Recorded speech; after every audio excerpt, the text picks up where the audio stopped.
Szabolcs Panyi yra štai čia. Žmogus, kurį Viktoro Orbano režimas persekioja ir yra apkaltinęs šnipinėjimo. Good evening. Labas vakaras, good evening. I'll be speaking English, sorry, he's gonna translate. I came from Budapest, Hungary, to warn you where your country would end up if you let the independence of your public media compromised. Aš atvykau čia tam, kad įspėčiau, į kur gali nuvažiuoti jūsų valstybė, jeigu jums nepavyks apginti laisvos žiniasklaidos. My name is Szabolcs Panyi. I'm an investigative journalist, and I am being accused of being a Ukrainian spy. That's what Viktor Orban, my prime minister, says. Aš esu Szabolčas Panis, tyriamosios žurnalistikos atstovas, apkaltintas šnipinėjimu savo premjero Viktoro Orbano. But attacks on a journalist don't start there. It's not the start of the road, it's the end of the road. Tačiau išpoliai prieš žurnalistus ne ten prasideda. Tai yra kelio tik pradžia, ne pabaiga. It always starts with the attack on the public media. It always starts with the attack on the public TV, the radio, and the news agency. Visa tai prasideda tuomet, kai yra atakuojama ir bandoma perimti visuomeninį transliuotoją, tada privačią žiniasklaidą, o jau tada puolami ir pavieniai žurnalistai. This is exactly how Viktor Orban started his attacks against Hungarian media immediately in 2010 when he came to power. It started with the public radio. Būtent taip viskas ir prasidėjo 2010-aisiais, pirmiausia jų visuomeninis radijas. A friend of mine was a prominent radio host. He protested with a 1-minute silence against the repressive media law.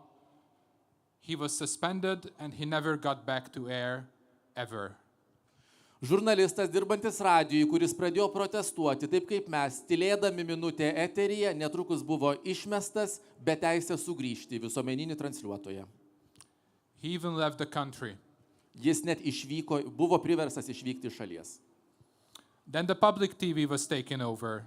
The public TV was turned into propaganda where only the government politicians are invited, the opposition, critical voices are shut out. Visuomeninis transliuotojas buvo perimtas, kritikai buvo uždarytos durys ir visa tai, kas skelbė jų visuomeninė žiniasklaida, o po to žinom ir privati, yra tiesiog propaganda. This is all because they don't want the public media to talk about corruption. They don't want the public media in Hungary to talk about abuse of power. Visa tai yra tik dėl to, kad jie nenori, jog žiniasklaida kalbėtų apie korupciją ir piknaudžiavimą valdžia. Public media in Hungary ceased to exist in 2010. Since then, we have state media. Nuo 2010 mes turim valstybinę žiniasklaidą. Normalios, laisvos žiniasklaidos Vengrijoje jau nėra 16 metų.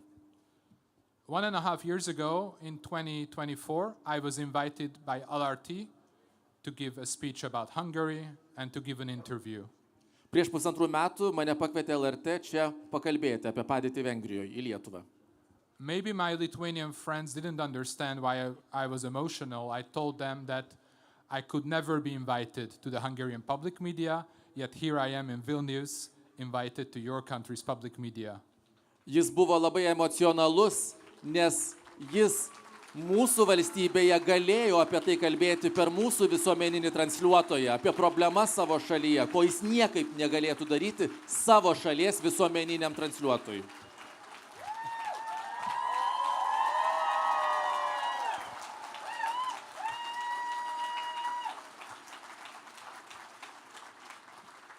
I felt weird in the studios of LRT because I felt that I am in a normal country where normal journalists, good journalists can work in the public media. I have never experienced that in Hungary in my career.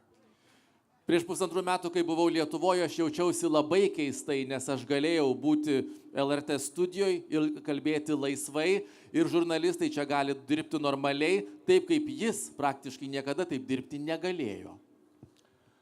I am here because I don't want you to go through what we had to go through. Aš čia, nes nenoriu, kad ir jūs ištiktų tas pats, kas ištiko Vengriją ir jį.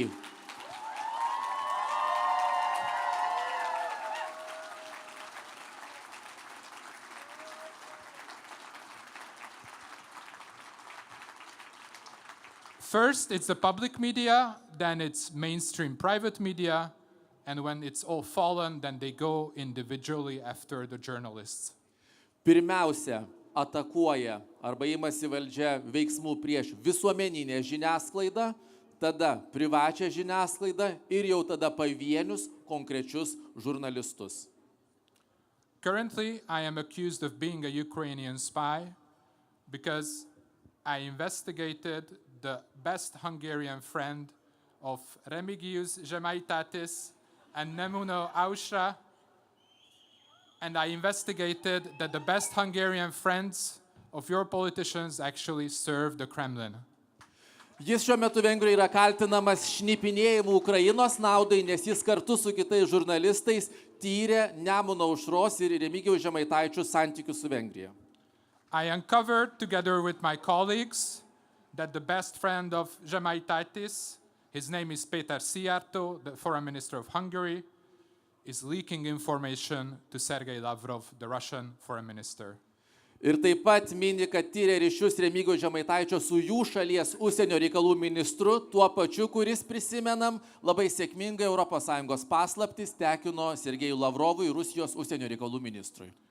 We obtained transcripts and audio of their phone calls, which also showed that the best friend of Žemaitaitis in Hungary is also working with the Kremlin to save Russian oligarchs from sanctions. Foreign minister. Skaitė ir išrašytus pokalbius ir skambučius klausė, kad Žemaitaičio geriausias draugas Vengrijoje yra Vengrijos užsienio reikalų ministras, kuris, kaip žinom, puikiai draugauja su Rusija.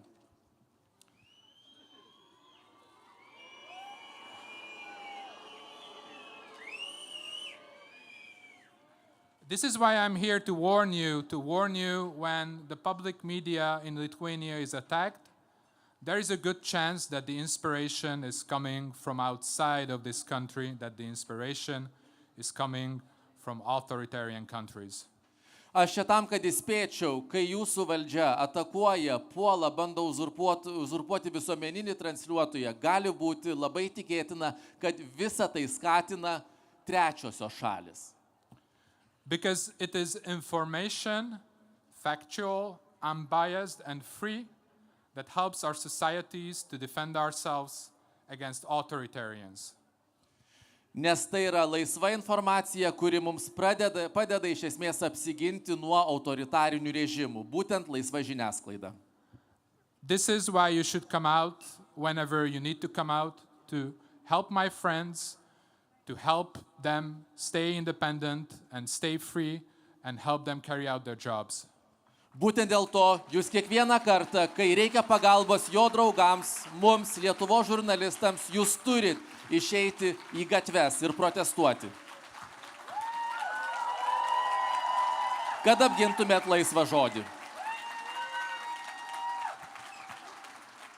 I really wish that Lithuania can make it stop right here and right now, and it all depends on you. Aš linkiu ir tikiuosi, kad Lietuvos žmonėms pavyks sustabdyti šitą laisvo žodžio uzurpatorių buldozerį čia ir dabar. Please learn from my country's mistake and don't repeat it. It costed us at least 16 years. Mokykitės iš mūsų valstybės klaidų, nes mums tai kainuoja jau 16 metų.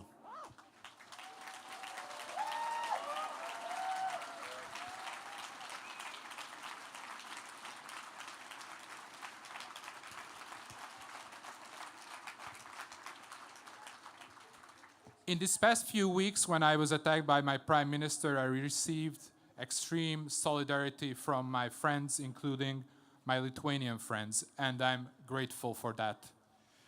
Pastaruoju metu, kai jų premjeras Viktoras Orbanas jį atakavo, apkaltino šnipinėjimu ir ką jam teko išgyventi, jis sulaukė labai daug palaikymo iš savo draugų, mūsų Lietuvos žurnalistų.